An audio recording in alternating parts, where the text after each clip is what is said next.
Hello, Jimmy. I'm Adam, and we're going to be talking just for a little bit about what's coming out for DC in the movies and television and movies realm. Also, I'm not Adam. No, you're not Adam. I'm not Adam. Jimmy. I'm Jake. Are you Black Adam? No. Who is Black Adam? Teth Adam? Are we talking about the actual character, or are we talking Dwayne? I'm talking Dwayne.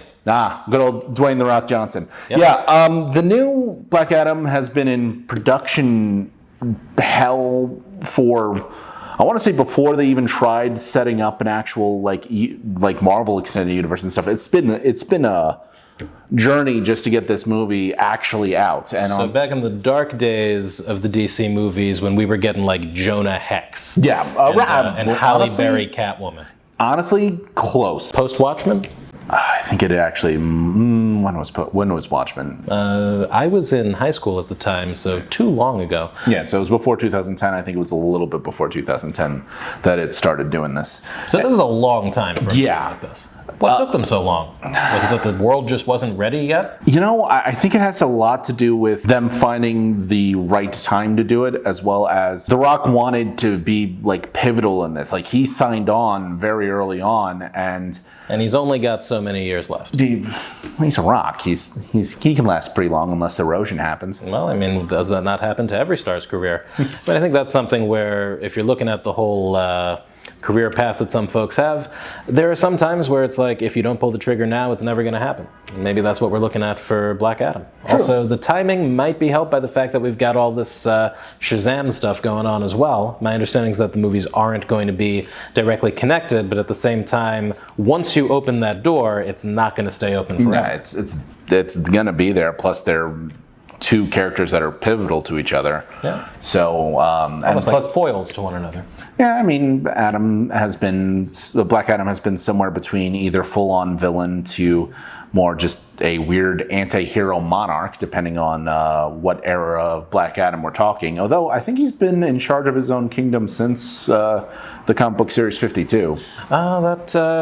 There's definitely a lot of history there. It can be tough with characters sometimes who have a lot of history, trying to do as a one-off standalone character. I think these cinematic universes with like Marvel and DC, they've done a good job of laying foundations where you can gradually put characters in. Marvel's done that a lot. DC doesn't necessarily take that approach. Often, even when they have a big group, they'll say, oh, we'll do the group first and then put in the standalones afterward. It's a little bit of a different approach, but at the same time, it does allow things like, Black Adam to just get dropped in there, and we can see what is actually going to transpire. Yeah, and on top of that, they're also adding some Justice Society of America members. So they're adding Hawkman, again, a very old character, Dr. Fate, he's old as well. Is this going to take place in Egypt or something?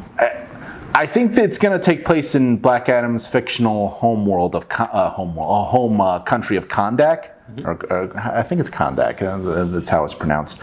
In any case, like it's all going to take place there, and like he's been dormant for years, and then he gets brought back, and he's in a new world, and he's a bit of a jerk. Yeah, I mean that does sound like that sounds like Black Adam to me. Yeah. Now I guess I would have to wonder, with a series like this, or with a movie like this, I should say, when you're introducing minor characters, and when I say minor characters, that isn't to say that Hawkman isn't someone with a great history. Just get too many histories, freaking Carter. But when you're introducing a lot of smaller characters, or characters who aren't necessarily the main attraction of the movie in which they're appearing, I have to wonder, is that something that people are really going to think about in terms of, oh, this character, they've made their first appearance, so now they're big time?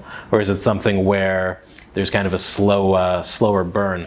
I'm reminded a little bit of back when the Marvel Cinematic Universe was first kicking off. One character who made kind of a stealth appearance was Black Widow. The Black Widow started off as a pretty minor character in one of the Iron Man movies, but then ended up becoming a much bigger part of that universe in a much more gradual way. And also Hawkeye did the same thing in Thor, because he was in it for like a couple minutes and then he slowly progressed. I don't know if they're going to try to go for JSA stuff after that, but at very least, in terms of like synergy and stuff, good old synergy. I know DC has been putting out not only a Black Adam miniseries to kind of like revitalize the series, as well as dealing with Black Adam. The last year or two, he's been on the Justice League, so it's not like he's not been, heavily shown for a lot of stuff.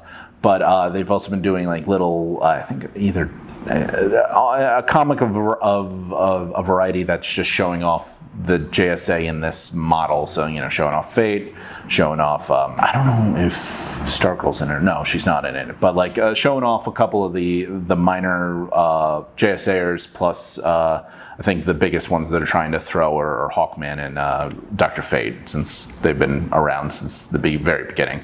There's definitely a lot to look forward to. I think that if these are movies that are able to survive until release, we should be pretty excited. I know Shazam 2 also might change the game up. It's great to see characters who aren't necessarily cornerstones of the DC universe getting so much love, and I guess we'll have to see if people love the movies as well.